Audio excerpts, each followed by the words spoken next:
Ground fault protection, or GFP, requires a reference to ground to detect and interrupt ground faults.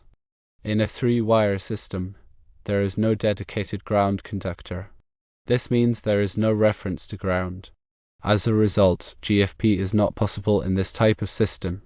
Transient Voltage Surge Suppression, also known as TVSS, protects electrical systems from voltage surges. These surges can be caused by events such as lightning or utility switching. For TVSS to operate effectively, it must be connected to a ground conductor. Again, in a three-wire system, there is no dedicated ground conductor, therefore TVSS cannot be installed. A three-wire system is sometimes used in data centers to reduce the risk of ground faults. In a three-wire system, the neutral conductor is not connected to ground. This means that if a fault occurs between a hot conductor and the neutral conductor, the fault current will not flow through the ground. Instead, the fault current will flow through the neutral conductor back to the source. This can be beneficial in data centers because it prevents ground faults from causing outages. In a typical data center, there are many electrical devices connected to the electrical system. If a ground fault occurs, it can cause the entire system to shut down. By using a three-wire system, the risk of ground faults causing outages is reduced. Here's a deeper dive into the technical reasons.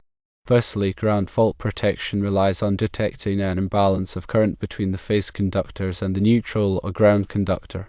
In a properly functioning system, the current flowing into a load should equal the current returning. If there is a ground fault, some current will divert through the ground path, creating an imbalance. This imbalance is what GFP devices detect and use to trip the circuit. Secondly, in a three-wire system, there's no intentional connection to ground at the service entrance, except perhaps through a grounding electrode system for safety and lightning protection. The absence of a dedicated neutral to ground bond means there's no clear return path for ground fault current. Therefore, a standard GFP system wouldn't be able to reliably detect ground faults. Thirdly, transient voltage surge suppressors work by diverting excess voltage to ground. They contain components such as metal oxide varistors, or MOVs, that have a high resistance at normal operating voltages.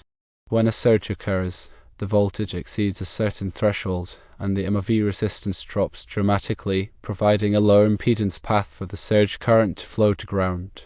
Fourthly, this diversion to ground protects sensitive equipment from being damaged by the high voltage. Without a proper ground connection, the TVSS cannot effectively shunt the surge current, and the protected equipment remains vulnerable. Fifthly, regarding the use of three-wire systems in data centers, the rationale is to minimize circulating ground currents and reduce noise. A conventional four-wire system with a neutral to ground bond, harmonic currents generated by nonlinear loads, such as computers and electronic equipment, can flow through the ground conductor. Sixthly, these harmonic currents can cause voltage distortions and interference, which can negatively impact the performance of sensitive electronic equipment. Seventhly, by eliminating the direct neutral to ground bond in a three-wire system, these circulating ground currents are reduced. However, this comes at the cost of not being able to use standard GFP and TVSS devices. Eighthly, it's crucial to note that even in a three-wire system, a grounding electrode system is still required for safety.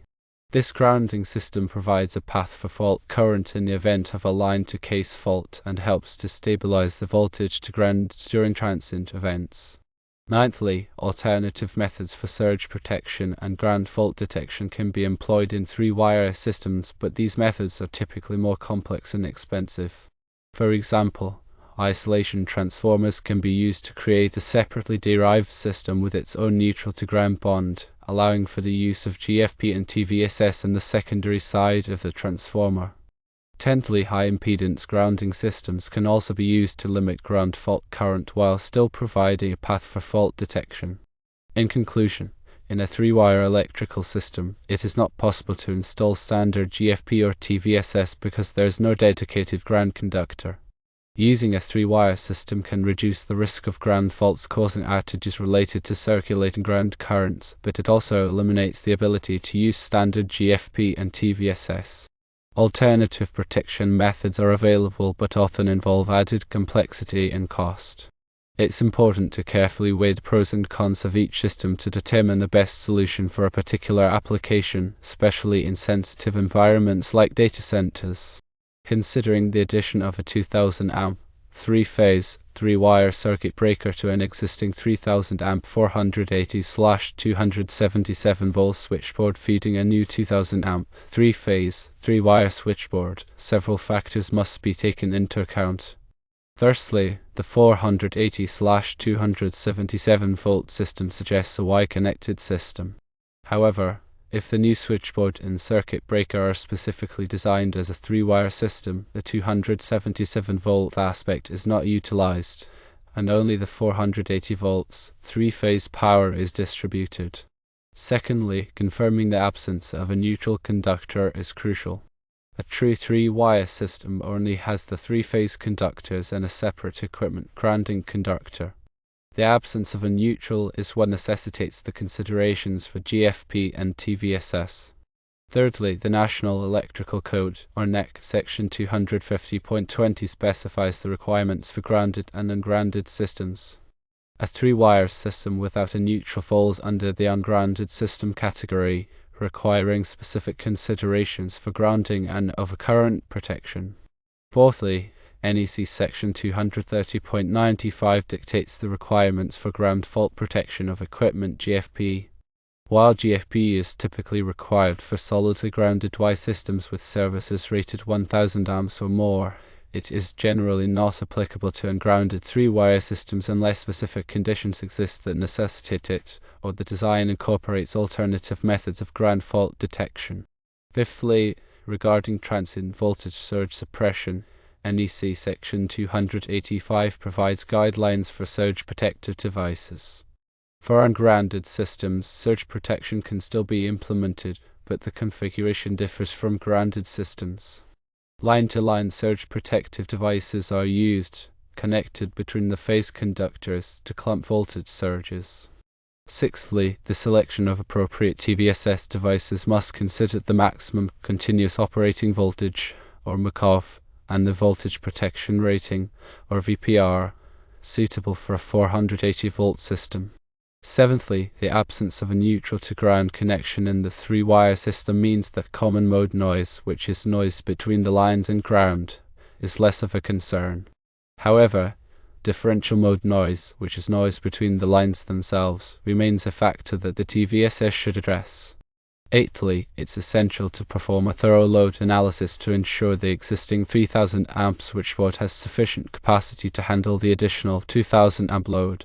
This includes calculating the demand load, considering diversity factors, and verifying that the upstream transformer and conductors are adequately sized. Ninthly, coordination studies are vital to ensure that the new 2000 amp circuit breaker is properly coordinated with the existing protective devices in the system. This prevents nuisance tripping and ensures that faults are cleared selectively. Tenthly, labeling and documentation are crucial. Clearly label the new switchboard and circuit breaker as part of a 3-wire system and update the electrical one-line diagram to reflect the changes. This helps future maintenance and troubleshooting efforts. 11thly, consider the grounding electrode system. Ensure that the grounding electrode system is adequate for the increased load and complies with NEC Section 250. The grounding electrode system provides a path for fault current in the event of a line-to-case fault. 12thly, regularly inspect and test the grounding system to ensure its effectiveness. Check the connections for corrosion and tightness and verify the grounding impedance. 13thly, alternative ground fault detection methods may be considered, such as using a ground fault relay that monitors the current balance between the phase conductors. If an imbalance exceeds a predetermined threshold, the relay trips the circuit breaker. 14thly, isolation transformers could be employed to create a separately derived system with a neutral to ground bond on the secondary side, allowing for the use of standard GFP devices. However, this adds cost and complexity to the system. 15thly, be aware of the potential for ferroresonance in ungrounded systems, particularly if there are lightly loaded transformers connected to the system. Ferroresonance can cause overvoltages and damage to equipment. 16thly, the system design should minimize single points of failure. Redundancy in power distribution and protection can improve the overall reliability of the data center. 17thly, follow all applicable codes and standards, including the NEC, IEE standards, and local regulations. Compliance with these standards ensures a safe and reliable electrical system. 18thly, consult with a qualified electrical engineer to design and implement the system modifications.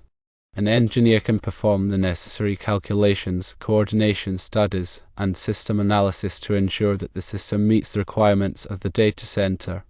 19thly, proper selection and installation of conductors are critical. Size the conductors according to NEC Table 310.16, considering the ampacity, temperature rating, and dirting factors for ambient temperature and conductor bundling. 20thly, use appropriate termination methods and torque connections to prevent loose connections and overheating. 21st, implement a comprehensive maintenance program that includes regular inspections, testing, and cleaning of electrical equipment. This helps to identify and address potential problems before they cause failures. 22nd, ensure that all personnel working on the electrical system are properly trained and qualified. Electrical work should only be performed by qualified electricians. 23rd, document all changes to the electrical system and maintain up-to-date drawings and records. This information is essential for troubleshooting and future modifications. 24th, consider the impact of the three-wire system on power quality. While it can reduce circulating ground currents, it may also affect voltage stability and harmonic distortion. 25th, use power quality monitoring equipment to track voltage, current, harmonics, and other parameters. This data can help identify potential problems and optimize system performance. 26th, implement appropriate filtering techniques to mitigate harmonic distortion. Harmonic filters can reduce the levels of harmonic currents and voltages in the system. 27th, regularly calibrate and maintain all test equipment used for electrical system maintenance. Accurate test equipment is essential for reliable measurements and troubleshooting. 28th, review and update the electrical system design as the data center's load changes. As new equipment is added or removed, the electrical system should be re-evaluated to ensure it can meet the changing demands. 29th, consider the impact of energy efficiency on the electrical system design. Use energy-efficient equipment and practices to reduce energy consumption and lower operating costs. 30th, implement a power management system that allows for remote monitoring and control of electrical equipment. This can improve efficiency and reduce downtime. 31st, ensure that the electrical system is properly grounded and bonded to minimize the risk of electrical shock. Grounding and bonding provide a path for fault current to flow back to the source, tripping the circuit breaker and preventing electrical shock. 32nd, use appropriate personal protective equipment, or PPE, when working on electrical equipment. PPE includes items such as gloves, safety glasses, and arc flash suits. 33rd, energize electrical equipment before performing maintenance or repairs whenever possible. Working on de-energized equipment reduces the risk of electrical shock. 34th, use lockout/tagout procedures to prevent accidental energization of equipment during maintenance or repairs. Lockout/tagout ensures that equipment remains de-energized until the work is completed. 35th, follow safe work practices when working on electrical equipment, such as keeping a safe distance from energized parts and using insulated tools. 36th, be aware of the potential hazards associated with electrical work, such as arc flash and electrical shock. Arc flash is a dangerous release of energy caused by an electrical fault. 37th, develop and implement an emergency response plan for electrical incidents. The plan should include procedures for responding to arc flash incidents, electrical shocks, and other electrical emergencies. 38th, regularly review and update the emergency response plan to ensure it is effective. The plan should be reviewed at least annually or whenever there are changes to the electrical system. 39th, communicate the emergency response plan to all personnel who work on or near the electrical system. Everyone should know what to do in the event of an electrical emergency. 40th, conduct regular drills to practice the emergency response plan. Drills help to ensure that everyone is familiar with the plan and can respond effectively in an emergency.